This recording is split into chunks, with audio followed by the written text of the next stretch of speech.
Welcome to Autism Weekly, the podcast that discusses autism news, current events, and inclusion.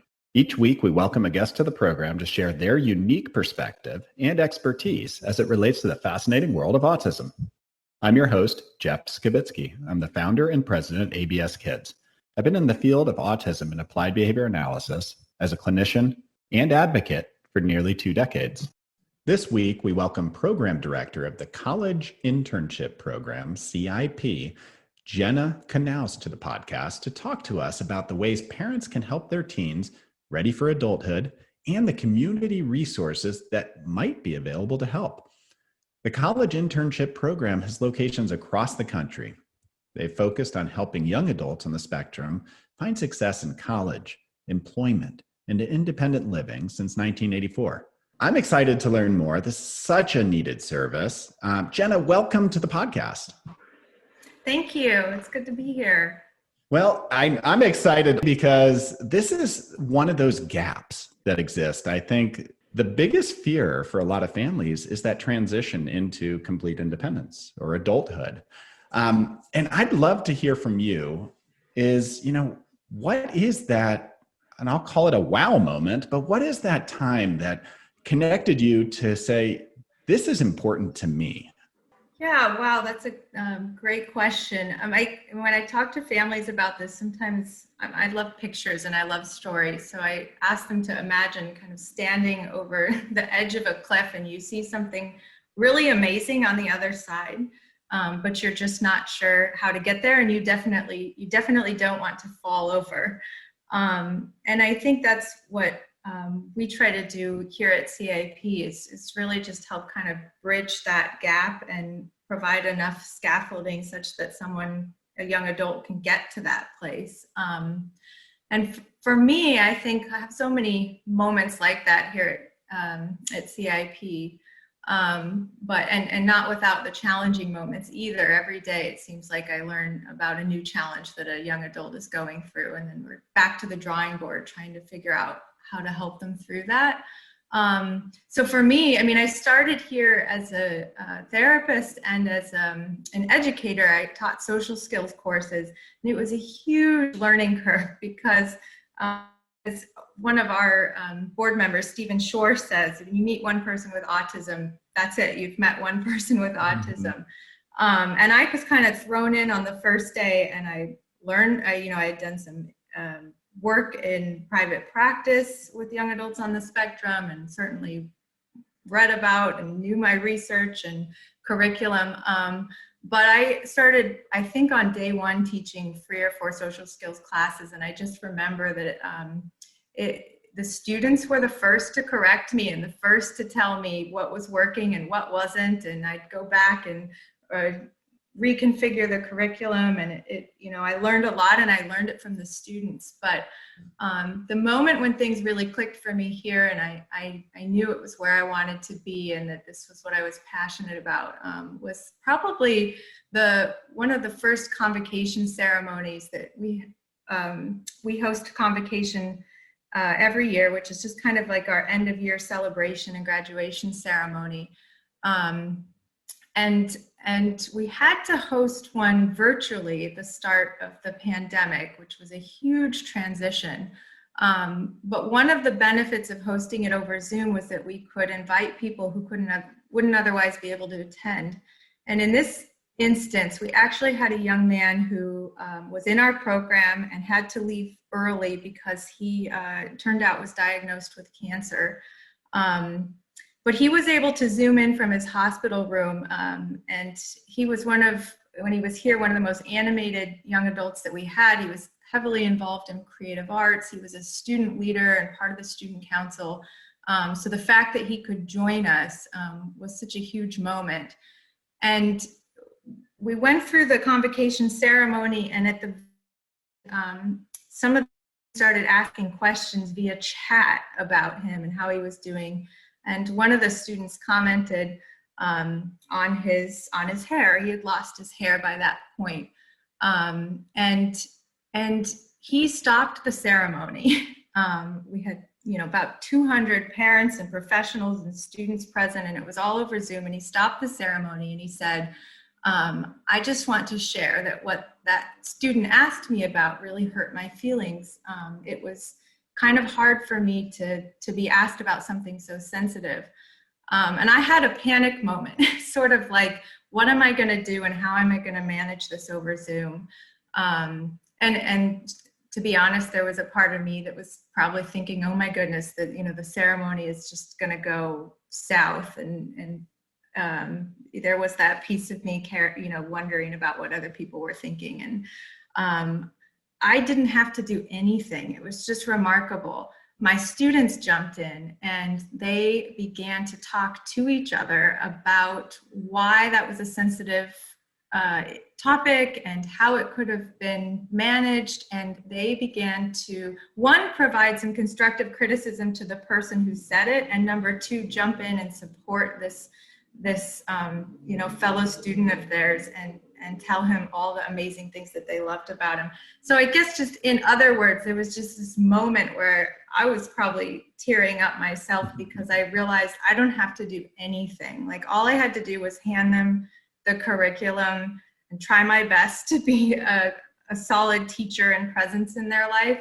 And they absorbed it, and then they took it from there, and they managed the whole thing.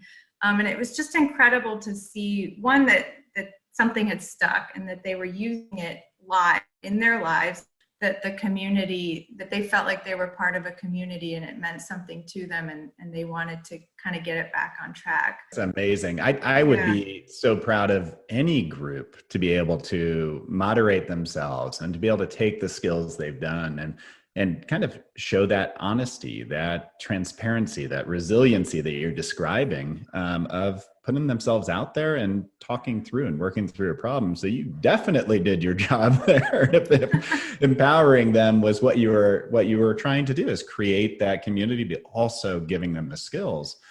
So maybe you can kind of fill me in a little bit, because when I'm hearing this, I'm hearing graduation ceremonies. I'm hearing people developing skills that they're going to translate into everyday life and independence. And I think to myself, we have a bunch of patients that are clients that have come through our system, and I see them getting jobs. I see them out in the community. I see them learning to drive. I see relationships.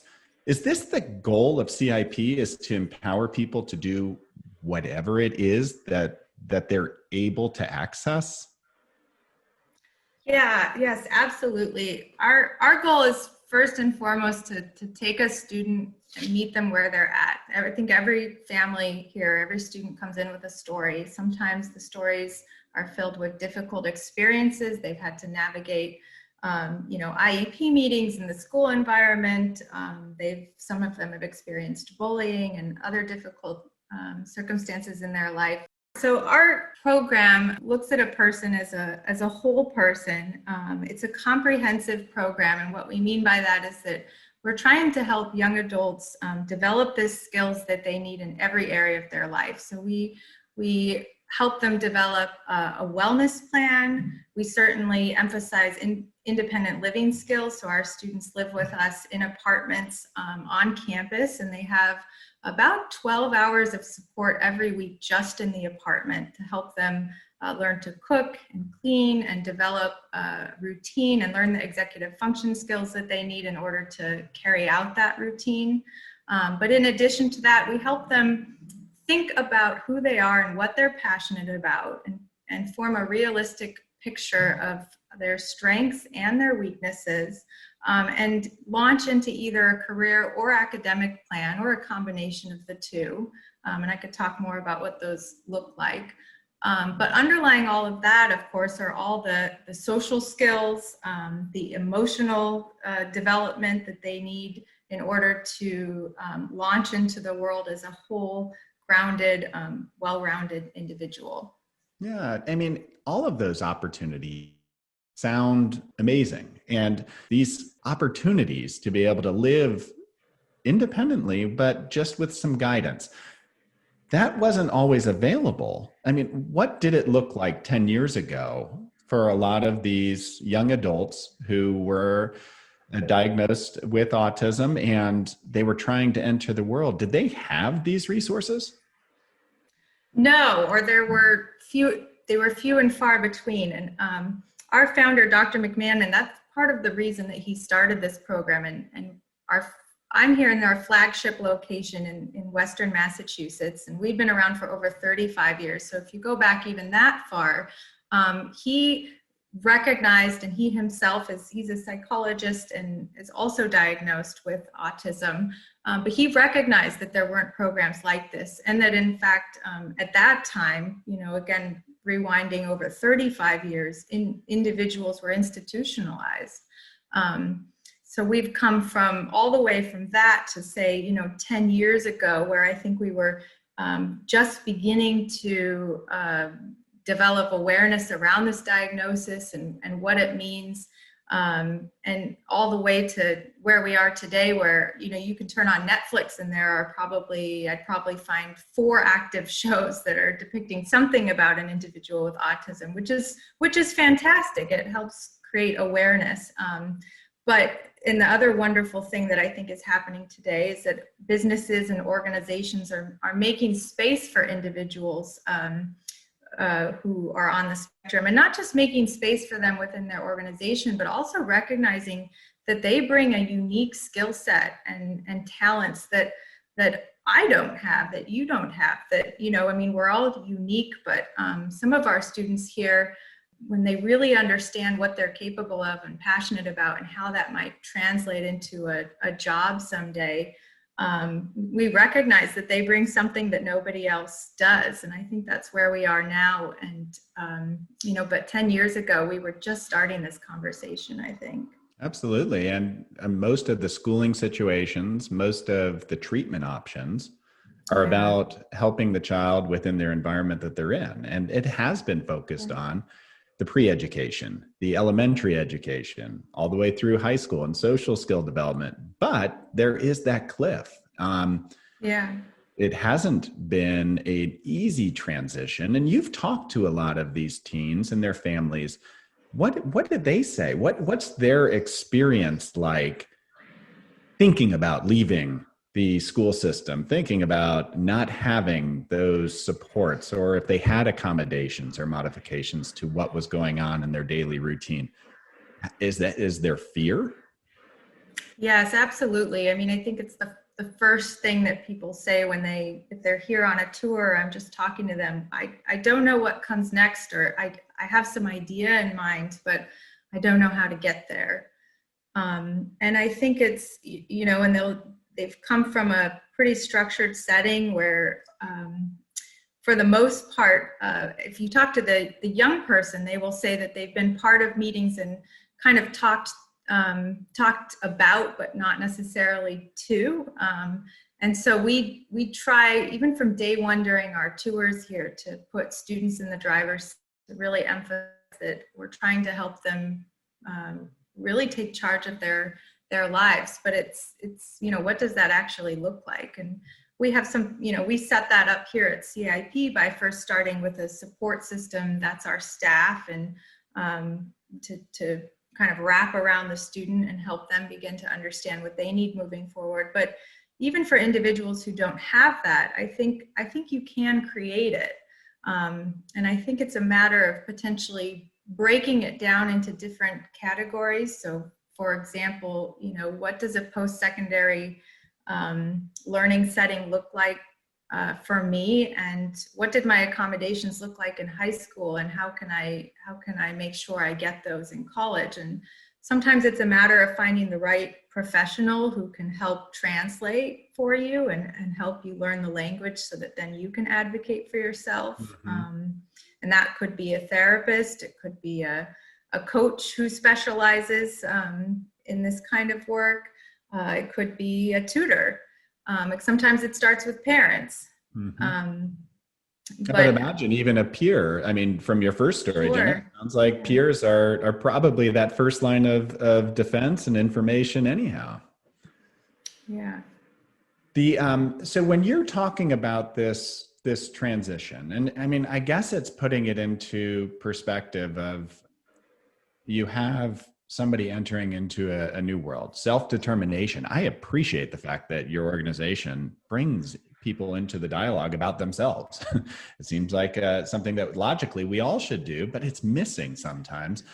Mhm. So when you're doing that transition, somebody, and I'll use college education as our vehicle to talk through this, is what does that look like? I mean, are there specific people that you're bringing in to make sure that there's success?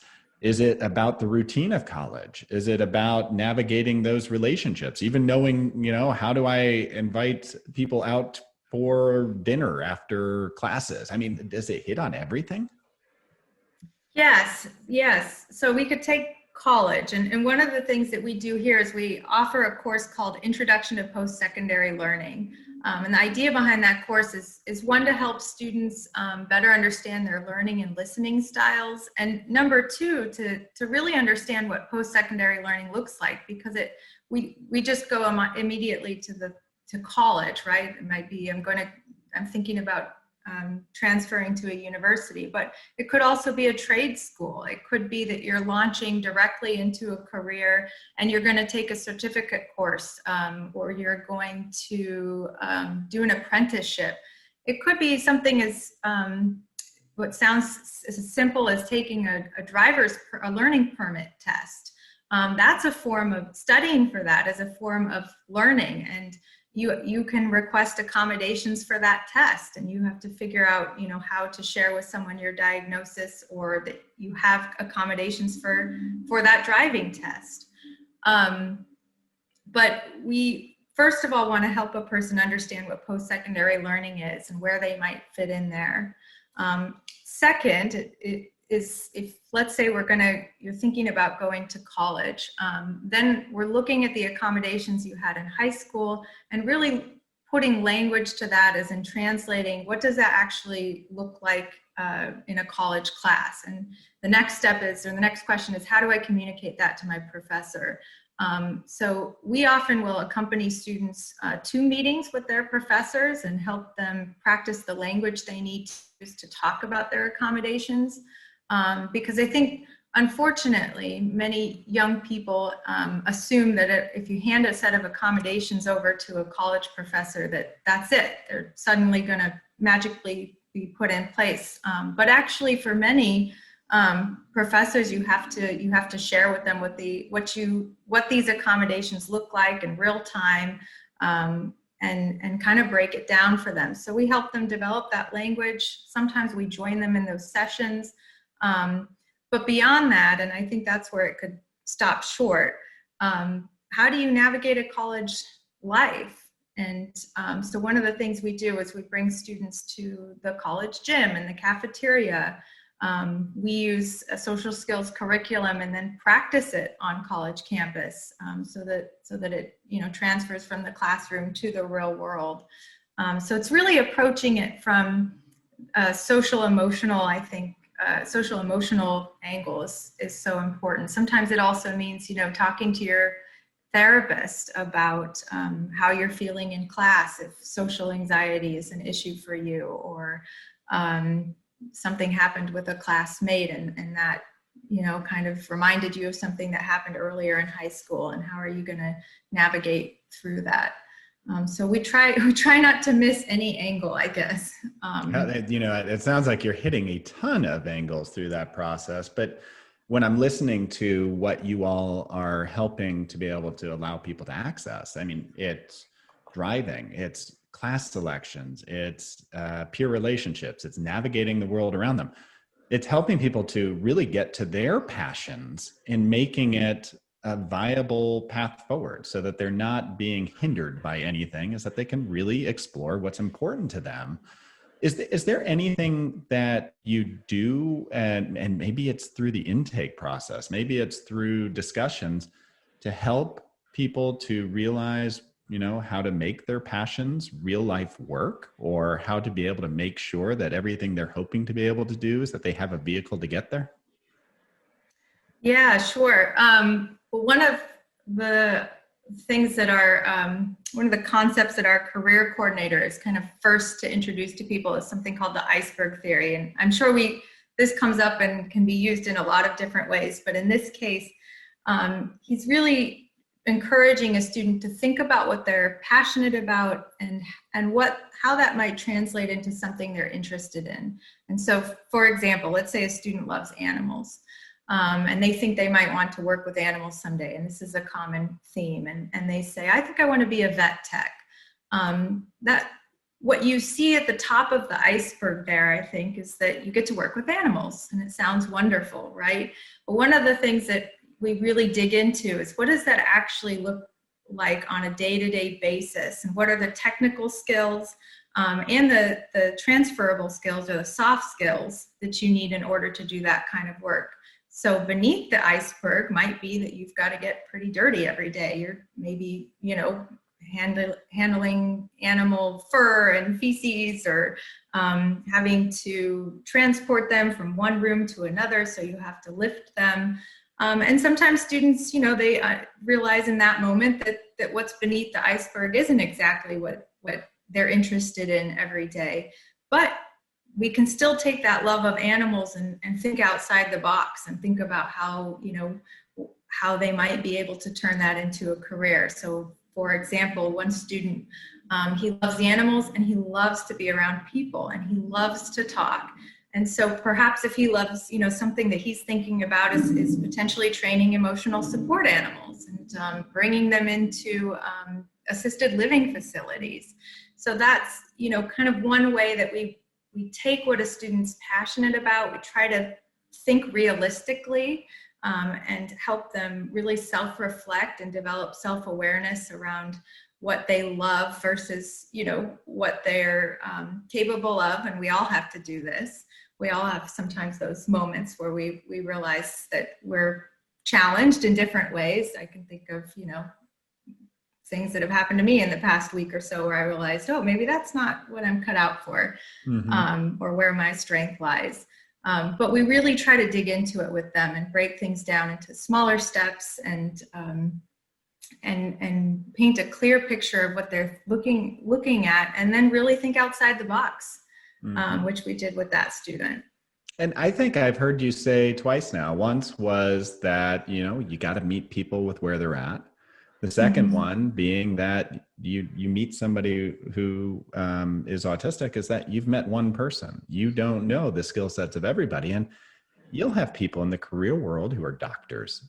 You'll have lawyers. You'll have accountants, engineers. You'll have cooks. You'll have vet techs who identify autistic. And what's interesting is that your program, the way that it's designed, it sounds like it's something that could be inclusive for a variety of people. I just listened to some of the skills you're talking about. My daughters would benefit from it. Do you try and include a variety of neurodiversity into the programs to be able to create mentorship models, or to be able to share information so that maybe autistics are guiding those around them on, these are my skills? Mm-hmm. Yes, that's such a wonderful question. And I'll start by sharing that not every person in our program has an autism diagnosis. Some come in with a learning difference diagnosis, some with ADHD, others who, are struggling to launch but will say that they have a lot of anxiety and that may be contributing to what's going on. And so not every student in our program has an autism diagnosis. And we also have international students, which is really incredible. And they bring, of course, when we're working with them, we might be working with a diagnosis or learning difference. We also might be working with cultural differences, and we have to adapt our social skills curriculum, for example, to take into account, how their culture approaches something. But beyond that, we also work with social mentors or peer mentors.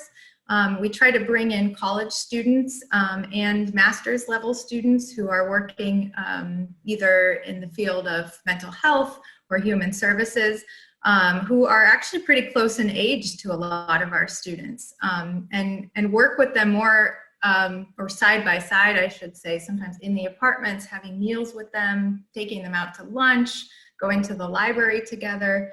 And in that case, that's more of a peer-to-peer mentorship opportunity, so that one, our students are exposed to all different kinds of people, and number two, so that the community around us is getting to know our students and working with them and can see how incredible they are.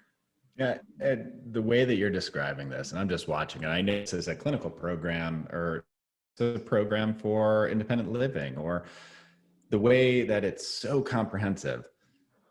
But I also, I take a step back and I look is that this is something that maybe as a community, we should all be doing. We should all be trying to figure out these vehicles. We should be getting the resources out there as organizations like yours make it so that it's accessible.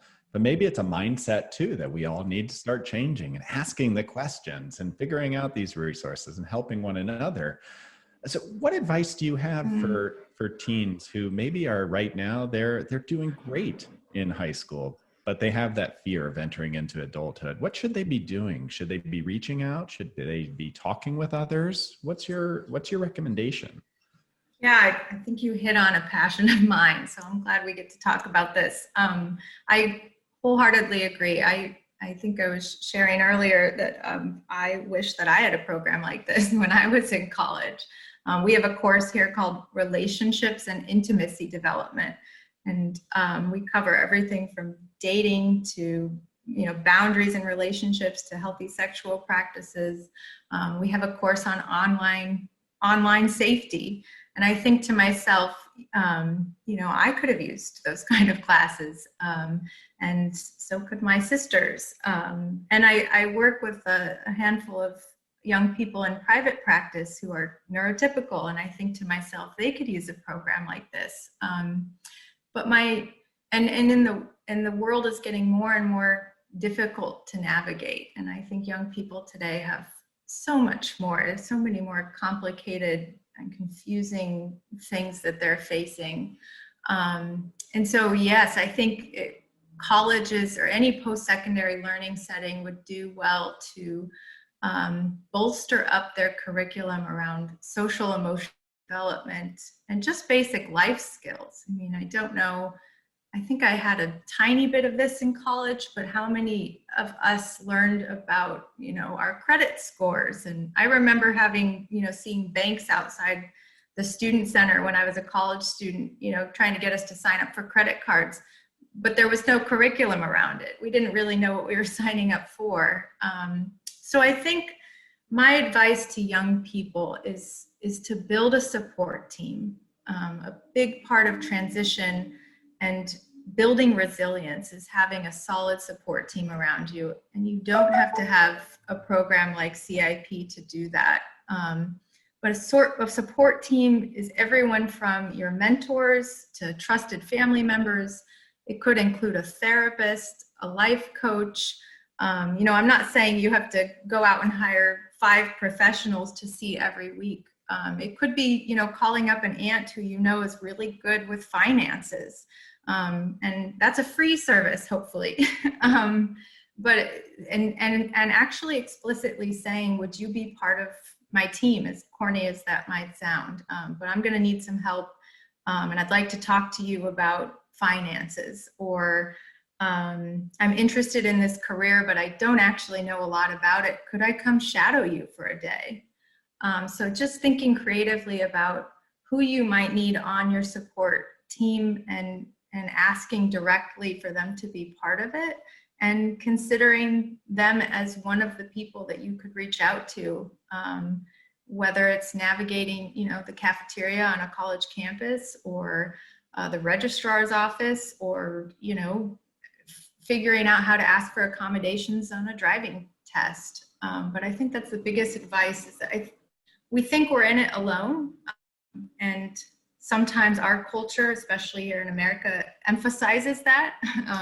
But we need a community. And I think we've learned that in this pandemic, that community is everything. And we need community more than we probably think or would like to admit.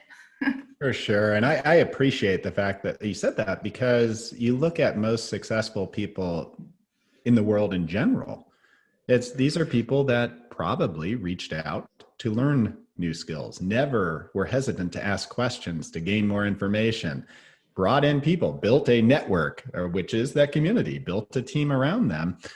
And I think that the more that we could teach that skill at an early age, and especially with those that we're trying to empower around us and our children, and in this context for us as children with autism, is how do we give them the skill to ask for help, know what they know and what they don't know, and continue to build a repertoire of skills so that they are so empowered in the world around them that they can't be knocked down.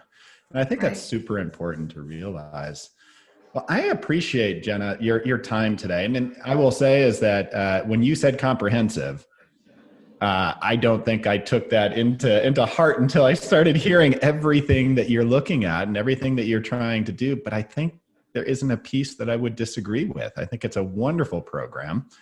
And I hope to have you back on again sometime, because those pieces that you were talking about specifically, it would be fun to dig deep into those. Thank you. And thank you for having me, Jeff.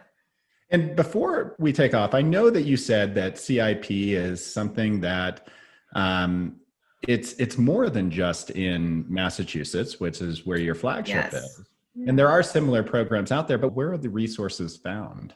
Sure. Yes. So, well, Pete, you're right. We have 5 different locations. And the nice thing about that is that we all use the same curriculum, but the culture at each center is very different. For example, I'm here in a small town. I love it. There's a lot to do out here, a lot of outdoor activities and cultural events. But we have a site in Berkeley, which is, if you're interested in a huge city and being part of that energy, then that's a very different culture. But the best way to access our resources is through cipworldwide.org. And you can read about us there. But there are also, we're in the age of Zoom and technology. So we have some virtual tours that you can access online on that website as well. And then can connect with an enrollment specialist who can tell you about, all the things you mentioned, all the details that we could have gone into today. Well, I appreciate that. And I do recommend that everybody reach out and take a look at this information, because it's vital for that success and transition. And once again, Jenna, we do hope to have you back on again, and appreciate your time today.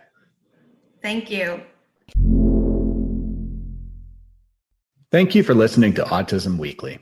We hope you tune back in next week to learn more about autism in the real world. Autism Weekly is now found on all the major listening apps, including Apple Podcasts, Google Podcasts, Stitcher, Spotify, Amazon Music, and more. Subscribe to be notified when we post a new podcast. Autism Weekly is produced by ABS Kids. ABS Kids is proud to provide diagnostic assessments and ABA therapy to children with developmental delays like autism spectrum disorder. You can learn more about ABS Kids and the Autism Weekly podcast by visiting abskids.com. Thanks for tuning in. See you again next week.